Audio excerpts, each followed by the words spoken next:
Grammar. Grammar and punctuation, we all use them, but sometimes writers use them for a particular effect. Most fiction texts are written in the past tense, the story told as though it has already happened.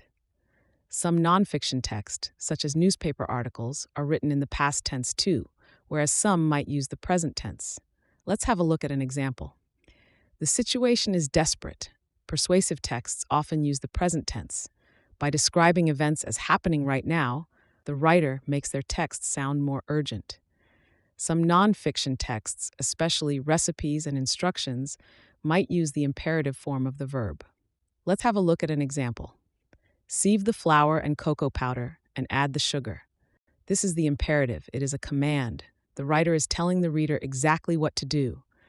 These are just a few examples of the different tenses and verb forms that might come across. When you are answering questions about texts, think about what tenses and verb forms have been used and their effect on the reader. Punctuation can be used to create an effect. Ellipsis indicates a pause in a text. These pauses are often used to build suspense. Let's look at an example. If it was my master, why did he cry out like a rat and run from me?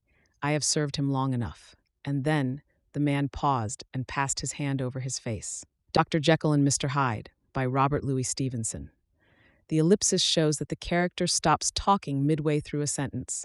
It creates suspense as it suggests that he can't bring himself to admit what has happened.